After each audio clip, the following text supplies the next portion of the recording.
பொம்பளை பிள்ளைகளுக்கெல்லாம் சொத்து கொடுக்கக்கூடாது. நம்ம எவ்வளோ சம்பாதிச்சு வைக்கிறோமோ அதை அவ்வளோத்தையும் நம்மளுடைய ஆம்பளை பிள்ளைகளுக்கு மட்டும்தான் கொடுக்கணும்.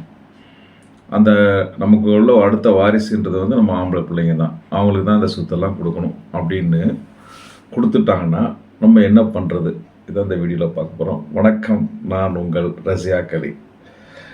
இன்றைக்கி இருக்கிற பெரிய பேரண்ட்ஸ்கிட்ட இருக்கிற மென்டாலிட்டி நிறைய பார்த்திங்கன்னா, பொம்பளை பிள்ளைகளுக்கு எதுக்கு சொத்து கொடுக்கணும்? நம்ம இருக்கிற சொத்தெல்லாம் நமக்குள்ள வாரிசு நம்மளுடைய ஆம்பளை பிள்ளைங்க தான், அவங்களுக்கு தான் கொடுக்கணும், இல்லை அவங்களுக்கு ஜாஸ்தியாக கொடுக்கணுன்ற மாதிரி ஒரு மென்டாலிட்டி இருக்குது. அதுவும் குறிப்பாக சொல்ல போனால் இந்துக்களுக்கு, அதுவும் குறிப்பாக இந்த நார்த் இந்தியன்ஸ் அப்படின்றத பார்த்திங்கன்னா, அவங்களெலாம் பார்த்திங்கன்னா பெரிய பணக்காரராக எல்லா சொத்தையும் தூக்கி அவனுடைய ஆம்பளை பையங்க யாருக்கும் அவங்களும் எழுதி வச்சுட்டு, பொம்பளை பிள்ளைக்கெலாம் அவங்களும் கல்யாணம் பண்ணி கொடுத்தாச்சு இல்லையா, அதோட நம்ம கடவை முடிஞ்சு போச்சு அவங்களுக்கு அப்படின்ற மாதிரி நினைக்கிறாங்க. இந்துக்கள் மட்டும்தான் பண்ணுறாங்கன்றத நம்ம இந்தியாவில் இருக்கிற முஸ்லீம்களும் அப்படியே பார்த்து மனநிலைமை அப்படி தான் இருக்குது. கிறிஸ்துவர்கள் கூட பல பேர் அப்படி தான் செய்கிறாங்க.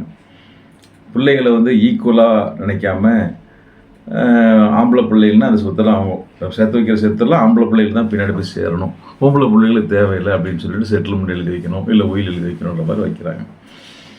இப்படி வச்சா என்ன செய்கிறதுன்றதை தான் இந்த வீடியோவில் பார்க்க போகிறோம். ஆனால் அதுக்கு முன்னாடி இது சரியா அப்படின்றத முதல்ல நம்ம பார்க்கணும். என்னை பொறுத்த வரைக்கும் பார்த்திங்கன்னா, நமக்கு கடவுள் ஒரு சொத்து, நமக்கு ப்ராப்பர்ட்டிஸ் டாக்குமெண்ட்ஸ் இது சொத்து கொடுத்தார் அப்படின்னா, அது கடவுள் நமக்கு கொடுக்குற ஒரு அருள். அது பார்த்திங்கன்னா, நம்ம ஒரு டைம் பீயிங்க்கு நமக்கு கடவுள் வச்சுக்கோ அப்படின்ற மாதிரி கொடுக்குறாரே தவிர, அது நமக்கே சொந்தமானதுன்னு நம்ம நினச்சி நம்ம இஷ்டத்துக்கு ஒரு பையனுக்கு ஃபுல்லாக கொடுத்துட்டு பொண்ணுங்களுக்கு கொடுக்காமல் போகிறதுன்றது நம்ம ஆல்மோஸ்ட் ஒரு தவறான ஒரு செயல்ற மாதிரி இருக்குது. அதாவது ஒரு ஆஃபீஸில் நீங்கள் இருக்கிறீங்க, ஒரு டைரக்டராக, நீங்கள் கம்பெனியோட டைரக்டராக இருக்கிறீங்க, உங்களுக்கு ஒரு அதுக்கு அந்த ப்ராப்பர்ட்டியை என்ன வேணால் டீல் பண்ணலாம், வாங்கலான்றதுக்கு இருக்குது. அந்த சமயத்தில் நீங்கள் பாட்டுக்கு அவ்வளோதையும் தூக்கிட்டு உங்களுக்கு வேண்டப்பட்ட ஒருத்தர் மேலே எழுதி வச்சிங்கன்னா, அந்த கம்பெனி உங்களை சும்மா விடுமா, இல்லை இந்த அரசாங்கம் சும்மா விடுமா, இல்லை அதுக்கப்புறம் ஷேர் ஹோல்டர்ஸ் சும்மா விடுவாங்களா? கண்டிப்பாக உங்கள் மேலே ஒரு பெரிய குற்றச்சாட்டும் ஒரு பெரிய ஒரு சாபக்கேடு தான் நமக்கு வரும். அது மாதிரி தான் நமக்கு என்ன சொத்து வருதோ அது நமக்கு சொந்தமானதில்லை, கடவுள் ஏதோ நமக்காக அருளக்கூடிய ஒரு பாக்கியம். அது நமக்கு இருக்கிற பீரியட் நம்ம அனுபவிச்சுக்கலாம். நமக்கு அப்புறம் என்ன பண்ணணும் அப்படின்னா, நம்ம சட்டங்கள் என்ன சொல்லுதோ, நம்ம இந்து சட்டமாக இருந்தாலும் சரி, இஸ்லாமிய சட்டங்களாலும் சரி, என்ன இதுக்கு பாகுபாடு இல்லாமல், பாரபட்சம் இல்லாமல், பிடிச்ச பையன் பிடிக்காத பொண்ணு அப்படின்றது இல்லாமல் எல்லாருக்கும் சமமாக பங்கிடுறது தான் ஒரு நீதியான, நேர்மையான, ஒரு கண்ணியமான ஒரு செயல். அதை விட்டுட்டு இந்த பையன் எனக்கு பிடிச்சிருக்கு, பொம்பளை பிள்ளையே கல்யாணம் பண்ணி கொடுத்துட்டோம், அவங்களுக்கு தேவையில்லை, கொடுக்க வேண்டியதில்லை அப்படின்னு நீங்கள் நினச்சி, இல்லை ஒருத்தருக்கு ஜாஸ்தியாக கொடுத்தீங்கன்னு வச்சிங்களேன், நீங்கள் என்ன பண்ணுறீங்கன்னா, உங்கள் குடும்பத்துக்குள்ளேயே ஒரு பெரிய ஒரு பிரிவினையை நீங்கள் இப்போயே ஏற்படுத்திட்டுருக்கீங்க. ஒரு பிள்ளைக்கு நிறைய சொத்து கொடுக்குறீங்க, இன்னொரு பிள்ளைக்கு கம்மியாக கொடுத்து வச்சிட்டிங்க அப்படின்னா, ஆட்டோமேட்டிக்காகவே அப்போவே அந்த பிள்ளைங்க உங்கள் மேலே ஒரு வெறுப்பு வந்துடும். நிறைய பேர் புத்திசாலித்தனமாக என்ன பண்ணுறாங்க, உயில் எழுதி வைக்கிறாங்க தெரியாதனமாக. ஒரு பர்டிகுலர் ப்ராப்பர்ட்டி போன கிளைண்ட்டுக்கு டீல் பண்ணேன். அண்ணா நகரில் மெயினான இடத்துல இருக்குது. 4 பொம்பளை பிள்ளைங்க இருக்குது, ஒரு பையன் இருக்கான். பெரிய கார்னர் ப்ராப்பர்ட்டி, மொத்தமாக அழகாக சூப்பராக செட்டில்மெண்ட் டீட் போட்டு அந்த பையனுக்குன்னு எழுதி வச்சுட்டு இறக்குற வரைக்கும் யாருக்குமே சொல்லலை. இப்போது டாக்குமெண்ட் 4 பொம்பளை பிள்ளைகளை சொல்லுதுங்க, எங்களுக்கு ஒரு பைசா ஒரு பிட்டு கூட கொடுக்கல, அவ்வளோ சொத்தையும் அவன் இருக்கிற பையனுக்கு தான் அவன் அவன் கடைசி வரைக்கும் அப்பா வச்சு பார்க்குற மாதிரி வேஷம் போட்டான். இப்போ இந்த சொத்துக்கு தான் வேஷம் போட்டான்றது இப்போ தான் தெரியுது. நாங்கள் என்ன பண்ணுறது, எங்கள் அப்பா அப்படி துரோகம் பண்ணியிருக்காருன்னு சொல்லிட்டு இப்போ என்ன ஆகுதுன்னா, இப்போ இந்த அண்ணன் தங்கச்சி அல்லது பிரதர் சிஸ்டர் கடையில் ஒரு பெரிய ஒரு பகைமை, பிரிவினர், இந்தியா பாகிஸ்தான் மாதிரி ஒரு உணர்வை க்ரியேட் பண்ணி விட்டுவிட்டான். எதுக்கு இந்த மாதிரி விஷயங்கள் செய்யணும் சொல்லுங்கள்? இது ஒரு வீட்டில் இல்லைங்க, பழைய வீட்டில் நடக்குது. நம்ம பிஸ்னஸாக அது நமக்கு அப்புறம் பையனுக்கு போகணும், இந்த விஷயமாக அவங்களுக்கு போகணும். இது எந்த விதத்தில் நியாயம் அப்படின்னு கேட்டிங்கன்னா, கண்டிப்பாக அவங்களுக்கே தெரியும் இது தப்பான செயல், நியாயத்துக்கு புறமானது, நீதிக்கு புறமானது. என்ன பண்ணுறாங்க, சைலண்ட்டாக பண்ணி வச்சிட்றாங்க. பண்ணி வச்சுட்டு அப்புறம் பார்த்துக்கிட்டு அப்புறம் என்ன பார்க்குறீங்க, உங்கள் குடும்பத்துக்கு இடையிலே பெரிய ஒரு பிரிவினை ஏற்படுத்துறீங்க. ஸோ ஃபர்ஸ்ட் ஆஃப் ஆல் இதை வந்து நீங்கள் என்ன பண்ணால் இது மாதிரி பண்ணுறது வந்து பேரண்ட்ஸு அது பெரியவங்க முதல்ல நினைக்கணும். அது வந்து உங்களுக்கு அனுபவிக்கிறதுக்கு உங்கள் காலத்தில் அனுபவிக்கிறதுக்காக கடவுளால் வரலப்பட்ட அந்த சொத்துக்களை உங்களுக்கு பின்னாடி நீதமாக சமபங்கா நீதி ஒரு சமத்துவமாக எல்லாருக்கும் ஈக்குவலாக எப்படி போய் சேரணும் அப்படி போய் சேர்றதுக்கு அவன் பண்ணுறது தான் சரியான முறையை தவிர தனக்கு பிடித்தது பையனுக்கு மட்டும் எல்லாத்தையும் கொடுத்துட்டு பொண்ணுங்களுக்கு ஒன்றும் இல்லாமல் பண்ணுறதுன்றது வந்து நீங்கள் கண்டிப்பாக பிற்காலத்தில் நீங்கள் எந்த மதத்தை இருந்தாலும் சரி, இந்துவாக இருந்தாலும் சரி, முஸ்லீமாக இருந்தாலும் சரி, கிறிஸ்டினாக கண்டிப்பாக கடவுளுக்கு நீங்கள் பதில் சொல்லணும். நீங்கள் பண்ணுற அநியாயத்துக்கு தப்புக்கு கண்டிப்பாக இறைவன் உங்கள்கிட்ட கேள்வி கேட்பான். அன்னைக்கு நீங்கள் பதில் சொல்லணும். நீங்கள் சொர்க்கம் இருக்குது பின்னாடி மறு உலகம் இருக்குன்னு கண்டிப்பாக அந்த பிள்ளைங்களும் வந்து கேட்கும். அப்போ நீங்கள் அவங்களுக்கு பதில் சொல்லணும். அதனால் கண்டிப்பாக அநீதமாக நடந்துக்காதீங்க. ஃபஸ்ட்டு அதுதான் நான் உங்கள்கிட்ட சொல்ல விரும்புகிறேன். ஸோ இது மாதிரி பண்ணி வைக்கிறது தப்பு. அதுதான் இந்த வீடியோவில் நான் முதல்ல சொல்ல வைக்கிறேன். பெரியவங்களாக இருக்கிறீங்களா, பண்ணாதீங்க, தப்பு பண்ணாதீங்க. பிடிச்ச பொண்ணுக்கு பிடிச்ச பையனுக்கு ஜாஸ்தி, பிடிக்காதவங்களுக்கு இது பொண்ணை கல்யாணம் பண்ணி கொடுத்துட்டோம், கல்யாணம் செலவு பண்ணிட்டோம். அதனால் உங்கள் வீட்டில் யாராக இருக்கிறாங்க, முடியாதவங்க இருக்கிறாங்க, இல்லை பையன் முடியாத இருக்காங்க, பொண்ணு முடியாதவங்க, சரி அவங்களுக்கு ஏதாவது ஒன்று அவங்களுக்காக ஏதாவது ஒரு ப்ரொவிஷன் செட்டில் பண்ணுறீங்கன்னா அது பண்ணுங்கள். அது தப்பு கிடையாது. ஏதோ சம்பாத்தியம் இல்லாமல் இருக்காங்க, ஒரு ஊனமுற்றவங்க இருக்காங்க, நோய்வாய்ப்பட்டிருக்காங்க, அவங்களுக்காக ஏதாவது ஒன்று செய்ய நினைக்கிறீங்க, அது தப்பு கிடையாது. அதை செய்யுங்க, அது பிரச்சனை இல்லை. ஆனால் அதுக்காக எனக்கு இந்த பையன் பிடிச்சவன் பொண்ணு பிடிக்காதது, இல்லை பையன்தான் எனக்கு அப்புறம் வாரிசாக வரணும், பொண்ணுங்க வந்து தேவையில்லை, அடுத்த வீட்டில் கல்யாணம் பண்ணி கொடுக்குறவங்க தானே, அது அடுத்தவங்க ஃபேமிலி நினச்சிக்கிட்டு இப்படி பண்ணி வைக்கிறது பெரிய பெரிய தப்பு. அது தவறான செயல். நிறைய கேசஸ் இது மாதிரி வருது. அதனால தான் இந்த வீடியோவில் நான் இந்த மாதிரி விஷயங்களை முதல்ல ஒரு பகிர்ந்துக்க ஆசைப்பட்றேன். ஸோ இது மாதிரி விஷயங்கள் வந்தால் என்ன பண்ணுறது அப்படின்னு சொல்லி கேட்டிங்கன்னா, இது வந்து ஒரு சட்டப்பூர்வமாக ஒரு லீகலாக பண்ணி வச்சுட்டாங்கன்னு வச்சுங்களேன். ஒரு பேசிக்கோ செட்டில்மெண்ட் எழுதி வச்சுட்டாங்க அப்படின்னா, அதை வந்து இப்போ அவங்க இருக்கிற காலத்திலேயே அவங்களுடைய சுய சம்பாத்தியம், செல்ஃப் அக்யூர்ட் ப்ராப்பர்ட்டி அப்படின்னு சொன்னால் அதை அவங்க எழுதி வச்சுட்டாங்கன்னா அதை நம்ம வந்து ஒன்றும் கொஷின் பண்ண முடியாது. அதாவது முஸ்லீம் லாலாம் பொறுத்த வரைக்கும், கிறிஸ்டின் லாவை பொறுத்த வரைக்கும் செல்ஃப் அக்யூர்ட் ப்ராப்பர்ட்டி, ஆன்செஸ்டர் ப்ராப்பர்ட்டிலாம் கிடையாது. ஸோ என்ன ப்ராப்பர்ட்டி வருதோ அவங்க செட்டில்மெண்ட் எழுதி வச்சது தான். ஸோ அதை போய் நம்ம வந்து கேஸ் போட்டோ அது இது பண்ண பெரிய லெவலில் எதுவும் பண்ண முடியாது. ஸோ அதுக்கு வந்து என்ன மாற்று வழி அப்படின்னா, நீங்கள் அவங்கள தான் புரிய வைக்கணும்.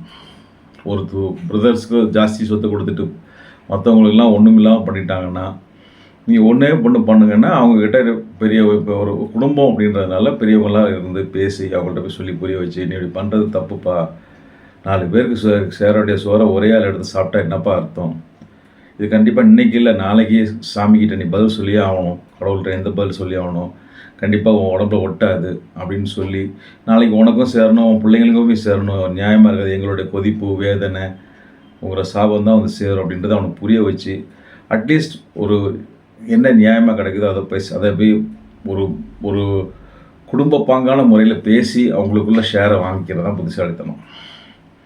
இல்லை லீகலி ஸ்பீக்கிங்னா கோர்ட்டில் ஒரு டாக்குமெண்ட் எழுதி வச்சுட்டாங்கன்னு வைங்களேன், ஒரு செட்டில்மெண்ட் எழுதி வச்சுட்டாங்க, ஒரு ஆளுக்கு 4 ப்ராப்பர்ட்டி இருக்குது, 4 ப்ராப்பர்ட்டியும் பையனுக்கு அவர் செட்டில்மெண்ட் எழுதி வச்சுட்டாரு, பக்காவாக டாக்குமெண்ட் ரிலீஸ் பண்ணிட்டாரு, ஒரு ஜெனுனாக இருக்காது, திருப்பி அதுக்கப்புறம் போய் பிள்ளைங்க அதில் போய் பார்ட்டிஷன் ஷீட் பண்ணி அதில் பங்கு கேட்க முடியுமான்னா முடியாது. சட்டம் அவ்வளோதான். சட்டத்துக்கு முன்னாடி நம்ம போய் டாக்குமெண்ட் பக்காவாக இருந்தால் ஒன்றும் பண்ண முடியாது. பட் வேறு மாதிரி பண்ணணுன்னா என்ன பண்ணணும்னா, அந்த டாக்குமெண்ட் உண்மையில் ஜெனுனாக தான் எழுதி வச்சாரா, இல்லை அவரை வந்து ஃபோர்ஸ் பண்ணி எழுதி வச்சாங்களா, ஏமாற்றி எழுதி வச்சுட்டாங்களா, இல்லை அவரோட சம்மதம் இல்லாமல் ஏதாவது ஒரு மிஸ்பரிசம் பண்ணி, இல்லை அவர் விருப்பத்துக்கு மாறா, இல்லை வேறு ஏதாவது அவர் விரும்பாத விஷயத்த இவங்களாம் ஒரு இல்லாத மாதிரி பண்ணிட்டாங்க அப்படின்னா நம்ம அதை வந்து சேலஞ்ச் பண்ணலாம். ஸோ அப்படி சேலஞ்ச் பண்ணுறாந்தா அப்போ வந்து அந்த நீங்கள் எஸ்டாப்ளிஷ் பண்ண வேண்டிய பொறுப்பு யாருக்கிட்ட இருக்குன்னா நம்ம கேஸ் போடுறவங்க தான் இருக்குது. இது உயில் மூலமாக எழுதி வச்சுருந்தாங்கன்னா நாளைக்கு அந்த உயிலை வந்து ப்ரொவைட் பண்ணுறதுக்கு வருவாங்க. இப்போ அந்த சமயத்தில் என்ன பண்ணலான்னா, நீங்கள் அந்த உயில் வந்து ப்ரொவைட் பண்ண வரும்போது அப்போ வந்து they have to file a petition for provide. அதில் எல்லாரையும் பார்ட்டியாக சேர்க்கணும். ஸோ மற்ற லீகல் கேர்ஸ் ஒத்துக்கிட்டால் மட்டும்தான் உடனடியாக ப்ரொவைட் கொடுப்பாங்க, அவங்களுக்கு போய் சேரும். இல்லைன்னா அதுவும் இழுத்துக்கிட்டே கிடக்கும். ஸோ அந்த சமயத்துலேயும் ஒரு உயில் தான் ஜெனுவன்ஸாக எழுதி வைக்கல அப்படின்னு சொல்லி நமக்கு சேலஞ்ச் பண்ணுறதா சேலஞ்ச் பண்ணலாம். ஒரு பிரச்சனை பண்ணுறதா பிரச்சனை பண்ணலாம். ஆனால் அதனால ஒரு கேஸ் இழுத்துட்டு நடக்கணுன்ற கேஸ் ரொம்ப நாளாக இழுத்துக்கிட்டு இருக்கோம் போய்கிட்டு இருக்கோன்ற மாதிரி சமயத்தில் அவங்க அதர் சைடு பார்ட்டிஸ் ஒரு செட்டில்மெண்ட்டுக்கு வர்றதுக்கு வாய்ப்பு இருக்குது. ஸோ அது மாதிரி விஷயங்களும் பண்ணலாம். ஸோ வந்து செட்டில்மெண்ட்டோ இல்லை உயிலோ ஒருத்தர் எழுதி வச்சு இல்லை செயலீடோ போட்டு எழுதி வச்சாங்கன்னா அந்த அவங்க அப்பா அம்மா உயிரோடு இருக்க காலத்தில் நீ கேஸ் போடுறதுனா அவங்களையும் பார்ட்டியாக சேர்த்து தான் போடணும். பட் அந்த சமயத்தில் அவங்க வந்து கோர்ட்டில் வந்து சொல்லிட்டாங்கன்னு வச்சிங்களேன், இல்லை நான் என்னோடய சுய விருப்பத்தில் எழுதி வச்சேன், எனக்கு அது வந்து எந்த விதமான இதுவும் இல்லை, நான் தான் விரும்பி தான் எழுதி வச்சேன் அப்படின்னு கோர்ட்டில் சொல்லிட்டாங்கன்னா கண்டிப்பாக அந்த கேஸ் அவங்களுக்கு சாதகமாக தான் போகும். அப்பா அம்மா இறந்து போகிற கேஸ் போட்டிங்கன்னா அப்போ வந்து பர்டன் ஆஃப் ப்ரூஃப் கேஸ் தப்பா உண்மையில் எழுதி வைக்கல, விருப்பத்துக்கு மாறாக எழுதி வச்சுட்டாங்க அப்படின்னு சொல்லி நீங்கள் ஒரு டிஸ்டாண்ட் எடுத்திங்கன்னா அதை ப்ரூஃப் பண்ண வேண்டிய கடமை உங்களுக்கு இருக்குது. ஸோ இது மூலிமா இந்த வீடியோ மூலிமா நான் சொல்ல வேண்டிய விஷயங்கள் சிம்பிளாக என்னென்னா, உங்களுக்கு கிடைச்ச பெரியவங்களாக இருந்தால் நீங்கள் உங்களுக்கு கிடைச்ச சொத்தை வந்து நியாயமான முறையில் எல்லாருக்கும் என்ன பங்கு வருமோ அதை வந்து ப்ராப்பராக ஈக்குவலாக சமத்துவமாக செட்டில்மெண்ட் பண்ணுங்கள். இல்லைன்னா உங்கள் காலம் வரைக்கும் நீங்கள் அனுபவிங்க, விட்டுடுங்க. உங்கள் காலத்துக்கு அப்புறம் உங்கள் சட்டம் என்ன சொல்லுதோ, இந்து சட்டமாக இருந்தால் சரி, இஸ்லாமிய சட்டமாக இருந்தால் சரி, இல்லை கிறிஸ்துவ சட்டமாக இருந்தால் சரி, உங்கள் சட்டப்படி என்ன இருக்கோ அந்தந்த சொத்தில் அவங்கவுங்க பங்குக்கு போய் சேரட்டும். அதை விடுங்க, அது நியாயமான விஷயம், அது கூட கரெக்டான விஷயந்தான். அதை விட்டுட்டு பையனுக்கு சொத்தை கொடுக்கணும், ஒன்றுக்கு ஒன்று கொடுக்க வேண்டிய தேவையில்லை அப்படின்னு நினச்சிங்கன்னா கண்டிப்பாக இன்றைக்கி இல்லை என்றைக்காவது ஒரு நாள் மறு உலகத்தில் பருவலோரும் நம்ம இருக்கு நம்பினீங்கன்னா கண்டிப்பாக கடவுள்கிட்ட மட்டும் இல்லை, உங்கள் பிள்ளைகளுக்கு மட்டும் இல்லை, உங்களுக்கு இருக்கிற பேத்திகள் அவருடைய சந்ததிகளுக்கும் நீங்கள் பதில் சொல்லணும். அப்போ என்ன பதில் சொல்ல போகிறீங்க அதை நினச்சிப்பாங்க. இன்றைக்கி ஒரு பையனுக்கு அவ்வளோ சொத்தையும் கொடுத்துட்டு பொண்ணுங்களுக்கு சொத்து இல்லைன்னு எழுதி வச்சிங்கன்னா நாளைக்கு மறு உலகத்தில் உங்கள் பிள்ளைங்க மட்டும் இல்லை, பேரன் பேத்தி கொள்ளு பேத்தி எல்லோரும் வந்து அவங்க முன்னாடி நிற்பாங்க. அப்போ கேள்வி கேட்பாங்க, அப்பா தாத்தா கொள்ளு தாத்தா நீ பண்ணது சரியா அப்படின்னு கேட்டால் அதுக்கு நீங்கள் என்ன பதில் சொல்ல போகிறீங்கன்றது இப்போ யோசனை பண்ணிவிட்டு நியாயமாக செயல்படுங்க. நான் என்ன சொல்கிறேன்றது உங்களுக்கு சரின்னு தான் மனசாட்சி பிடிச்சி எடுத்துக்கிறேன். தொடர்ந்து நம்ம சேனலை பாருங்கள். சட்டப்பூர்வமான நாலேஜை பெருக்கிக்கிடுங்க. நம்ம சேனல் தமிழ் சேனல் ரஷ்யாக் சட்டமறை ஒன்று வருது, இங்கிலீஷ் சேனல் ரஷ்யாக் லா டியூப் ஒன்று வருது. இதில் உங்களுக்கு எது லாங்குவேஜ் பிடிக்குதோ அதில் பாருங்கள். அதில் உள்ள போனீங்கன்னா சேனலை ஓப்பன் பண்ணிங்கன்னா அதில் நிறைய ப்ளேலிஸ்ட் இருக்குது, அதில் ஓப்பன் பண்ணி நிறைய வீடியோகள் வரும். அந்த வீடியோவில் உங்களுக்கு உங்கள் சட்டப்பூர்வமான என்ன சந்தேகங்கள் இருக்கோ அதை பார்த்து உங்கள் சட்ட அறிவு பெருக்கிங்க. அதே மீறி உங்களுக்கு தனிப்பட்ட முறையில் ஏதாவது சந்தேகங்கள் இருந்தால் இந்த ஃபோன் நம்பரை கான்டாக்ட் பண்ணுங்கள். டைம் பெர்மிட் பண்ணிச்சுன்னா, டைம் இருந்ததுன்னா உங்களுடைய சந்தேகங்களையோ சட்ட ஆலோசனைகளையோ என்னால் முடிஞ்ச ஹெல்ப் பண்ணுறேன். நன்றி, வணக்கம். உங்கள் அன்புடன் உங்கள் ரஷியா கலி.